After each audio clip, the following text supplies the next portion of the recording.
Good morning, everyone. Welcome to this week's live show in Journey to Lasting Love, Insights into Life and Love. As I hope you guys know by now, I'm Tina Shayani. I am the founder of this group and the head coach at Tisha Coaching, where we help people to build and attract lasting, loving relationships. So welcome all of you. I'm so happy to have you here. Good morning, Eliana. So nice to have you here. So this week's topic is a very interesting topic because it talks about where we get our information from, where we get our definition of a loving relationship from, and what is it that good morning, Grace, how is it that we're modeling ourselves after our own relationships from what we've learned from before. You know, so many things that we learn as small children in a subconscious way as we are kind of living in our family environment and our family dynamic. They say that until the age of, I believe it's the age of 9, we are basically just downloading the information around us. And whatever we see around us, we accept as fact. It's not until much later in life that we learn to kind of be discriminant and decide what is true and what is not true. So up until that age of 9, as a young child, we take everything that comes in around us as fact. So most of us, if not all of us, without ever really being aware of what we downloaded as children, we have taken the relationships, mostly the relationship of our parents, because that is what we were exposed to the most, and then later on, and even during those formative years, from television and all kinds of different things, we gathered this information and we downloaded it and it became a part of us. And that is what became the model for what our relationships are. What is it that you believe a relationship is going to be? How is it that you expect to interact with another human being? What is it that is normal for you? So what we saw growing up in our homes became our norm. It became what we expect out of the world. And some of those messages were good, but not all of them were good. So now as adults, we need to really take stock and look at the relationship of our parents, and not with the idea of blaming them, but just to see what it is that we were watching, see what it is that we learned. Because remember, our parents were doing the best that they could, and they had learned from their parents and before that and all of those things. So they were doing the best that they could with the information that was downloaded to them by the previous generation. So it's not about this idea of blaming and saying I am this because, but to really to take a look and take notice of what it is. Did you grow up in a family that there was a lot of yelling? And then did you in turn end up being a yeller in the relationship? Because we act as we are programmed to act. But this is something that we never really were aware of. We were never really aware that we were being programmed. And it's not a negative thing, it's just the way that it is. So we need to now, as adults, as conscious people, look at the programming that we have and look at the thoughts. Good morning, Aura. Look at the thoughts that we are now thinking because of that early on programming. And it's not just our parents, but we all grew up with television and we saw relationships on television. And maybe we expected to have a relationship like the Brady's, for those of us that are more similar to me in my age. Or I remember growing up with a show that was called, goodness, I can't remember the name of it, but it had Kirk Cameron was one of the main characters in it, and the girl in the show always had a very messy room. And I remember kind of looking up to that and thinking that it's normal and good to have a messy room. So it's something that came into my subconscious, and then I became a little older and I discovered, no, it's not in fact good to have a messy room. Good morning, Elon. So these are things that come into our experience, and we take them in as standards, and they become part of our belief system. And sometimes those things are good, and sometimes they are not. So now we are in a position that we can look at those ideas, and we could look at those beliefs that we gathered when we were small, and then we can look to see if those things that we learned are serving us. Are they good things?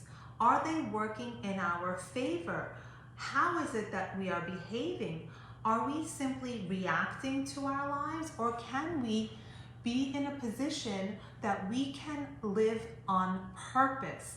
That when we are in a relationship, we can react and we can communicate with our partner, not out of default, not out of just reacting, not out of what we believe to be true, but can we take a step back, look at the situation, and see what it really is, and then react? And can we react in a way that will be positive to the relationship? And this is really a very, very important thing. Nobody's parents ever had a perfect relationship. So we all learned some skills that were great for having a close, intimate, loving reaction. And then there are many things we learned that are not stellar. So now as adults, we are in a position to pick and choose. We're going to say, okay, so this way that my parents related to one another was really positive. I read an article that there was a family that the father would never start eating, and this is a traditional, they're much older. It was a very traditional family that the mother was in charge of the meals and setting the table and all of that, but the father would never begin eating before his wife sat on the table. And what does this show? This shows a great respect between the couple. So I'm willing to bet that the children of that relationship grew up to have respect in their marriages as they became older, because respect was something that they saw on a continuous basis, something that they were exposed to, and that is a beautiful thing. But if you were exposed to something very different than that, we can say, okay, this is how my parents related to each other, but now I want to do something different. And what I hear a lot from my clients is, my parents had X, Y, and Z story, and I don't want that story. But if we live as default, we are going to unwittingly recreate that same story that our parents lived, even though we don't want it. If we live in an unconscious way, if we relate to our life partner in an unconscious way, we are going to end up recreating that story that we grew up on. And if your parents had a perfect relationship, great, let's go with that. But most people don't have that situation. So we really need to look at ourselves and say, okay, I am speaking to my partner this way. I have this particular expectation from my partner. And why is that? Where is this belief coming from? Is this belief coming from my programming, or is it coming from the relationship? What kind of a man or woman are we expecting to have a relationship with? So if you are looking for the same as what you saw, your definition of love becomes what you grew up looking at. And if you want something different, well, now you're in a position to make a choice. You're in a position is that you want to have between you and your partner. And then you can, good morning, Phyllis. Then you can start to build, oh, hello, Jean. You can start to have a new relationship. You can start to build things. You can say, I don't want to be in a relationship with a yeller.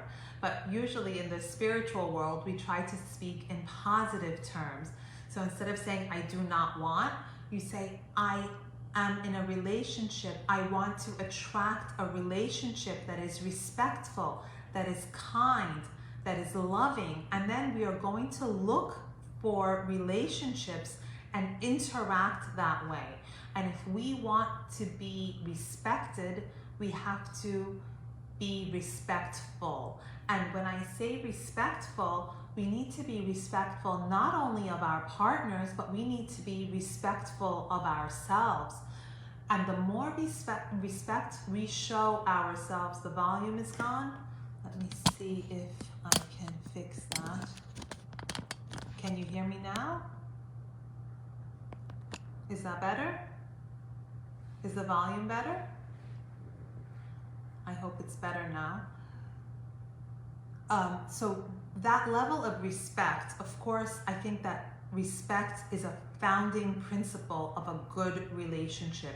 I think it is a cornerstone, because when we don't have that respect, good morning, Jay. Jean, is the volume better? Oh, you can hear me. Okay, thank you. So that respect is a cornerstone of a relationship. But it's not something that you can demand. It's not something that you can force. Respect is something that must be fostered. And the way to get respect is to give respect and to respect yourself, so that if the person that you are in a relationship with is disrespectful to you, you are in a position to say, this is not acceptable to me. You can say that this behavior, and not in a fight, not with a yell, not in a mean way, but you can say, this is not acceptable to me. And that will allow your partner to see what it is that you're looking for. But if you allow yourself to be disrespected, then what happens? They're going to keep on interacting with you that way, because by remaining and not speaking up, you're giving your consent to be treated with that level of disrespect. So it's a very fine line to really look and see. The other thing I hear from my clients a lot is, what if I don't find somebody else? What if I don't find somebody else? What if I let go of this situation that I'm in, that I know is not good, and I don't find somebody else? What kind of a statement is that? That is a fear-based statement. That statement is full of fear, that I will do anything, I will put up with anything so that I am not alone. And that is a place of fear and desperation, and that's how our standards get lowered. And if we grew up in a family that there was disrespect between the couple that created the family, that becomes okay for us. We think that it's normal. So we need to adjust the belief. We need to adjust the belief that I need to hold on to whatever is currently here to avoid being alone. So what I ask my clients is, okay, you're going to leave this situation that is not a good situation because you are afraid that you can't do better. But my question is, what if you can? What if you can? And is it worth it to try? Is it worthwhile to try? And I want to say that it is. It always is. Because as you grow yourself, as you grow in that level of self-love and self-respect, the way that your partner treats you is going to be different. The kind of partner that you're going to call into your experience is going to be different. And it all goes together. And again, we come back to the foundation piece of self-love and self-respect. And we've seen it many times. A man and a woman get together. It's a horrible relationship. It's a disaster. One partner behaves terribly and the other person is the victim, right? That relationship ends. The one that was behaving terribly goes into another relationship, and guess what? He treats the new woman like gold. But what is the difference? What is the difference?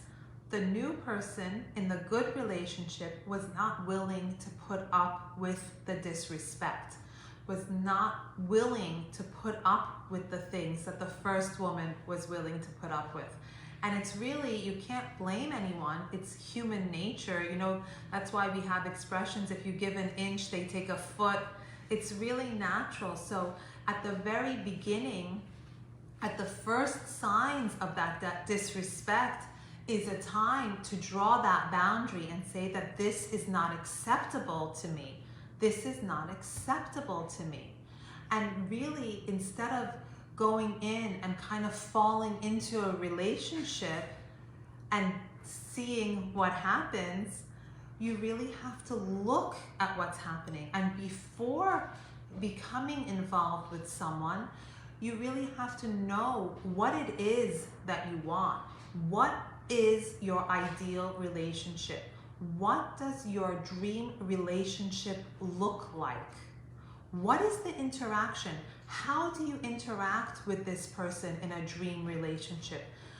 And anytime there are two people anywhere, there's going to be a difference of opinion. And that's not a fight. A difference of opinion is natural, it's normal. That's how we grow, that's how we learn. I mean, if my husband always did what I wanted and agreed with everything that I said, my life would be so boring. And I certainly do not have that husband. But it's a very beautiful thing to have two people come together and respect each other and really listen to each other instead of just reacting. If my husband comes home and he's in a bad mood and he's nasty or whatever, a knee-jerk reaction is to be like, oh, it's something is wrong with me. I must have done something to elicit this response from him, and to take it personally and be hurt. He must not love me. I'm not worthy of love. Something terrible is within me, and that's why he is treating me this way. But really, it's not personal. Even though relationships are personal, he is reacting to something that is inside of himself. So instead of me kind of internalizing and taking the blame, I am in a place to take the responsibility and say, okay, this conflict, let's say, has come up. How am I going to react to it? Now, a very default decision is to protect ourselves, right? We always want to protect ourselves from being hurt. So we push people away, we keep them at arm's length, we yell, we scream, because we want to protect ourselves from that hurt. But if we are just open and we look at our partner with the eyes of compassion and say, did you have a bad day today? Instead of taking it personally. What happened at work today? You don't seem happy. It really changes the situation. It really diffuses the situation. And then you're in a position that you can talk about it. You can talk about the reaction that your partner had. Instead of being reactive, you can take a look and see what it is that is happening in the moment. So going back to this idea of where did we learn to have relationships? We learned the definition of a relationship really by accident, by a download from our parents, from television, from the media, from what that is how we learned what is expected. But now as adults, as thinking, feeling, smart, self-respecting adults, we can change that definition. We can change our belief system. we can change how we react. So something not so nice that I tell my daughter when her older brother is a little bit mean to her, I said, oh, it's kind of the job of an older brother. But that's a terrible belief to give to someone. And I think we have that belief very much, that it's the position of a husband or a wife to behave this way. So we have all of these beliefs that we have gathered inside of us that we need to take out and we need to look at. And we need to say, I have this belief of how a relationship is supposed to be. Is this healthy? Is this good? Is this what I want? What am I doing to create that situation? And then we can make an educated decision. We can decide what it is that we truly want. We can decide what our new belief is. What is a real, healthy, loving relationship? And instead of reacting out of anger, we can react from a place of love. We can react from a place of compassion. Instead of taking it personally, we can say, what is prompting my partner to behave this way? What is prompting my husband or my boyfriend or my girlfriend or my wife to speak to me this way? And then we can address what is underneath it, and we can decide if this is acceptable. And listen, there are 7 billion people in the world. So if you are in a bad relationship and you know when it's bad, you know when it's a bad relationship, if you feel that you need to get out, because there will be somebody else. There will be somebody else. If you are willing to try, if you are willing to try, if you are willing to allow yourself to be vulnerable, if you are willing to not hold other people at arm's length, if you are willing to let love in. Because no matter how hard we try to protect ourselves from hurt, there will always be hurt, big and small. So protecting ourselves by holding people away, it doesn't really work. While we're trying to protect ourselves from the hurt, we are blocking the love from coming in. So allow yourself to be vulnerable and allow the love to come in. And is it possible that you're going to get hurt? It's possible, yes. But is that hurt going to kill you? No. It is something that you can overcome. So as part of our thought process here, look at your own beliefs. Look at how you define a relationship. What does it mean to be in a relationship? What does my ideal relationship look like? What does the interaction of an ideal relationship look like? And what have I been taught in the past? What are the beliefs that I hold? And are those beliefs serving me? And if you find that those beliefs are not serving you, it's time to create new beliefs. And to say those beliefs to yourself, to repeat them and say, I am worthy of love. I am worthy of respect. I am worthy of these things. And anyone that comes into my life is going to love me because I love me. And the more I love me, the more people around me are going to love me, because I'm not going to be fighting them off. I'm not going to be blocking them from loving me by my reactions. I'm going to let people into my experience. So really spend some time and look at your own beliefs about relationships, and then take the time to define what an ideal relationship looks like. What is it that you are looking for? And set that as your standard.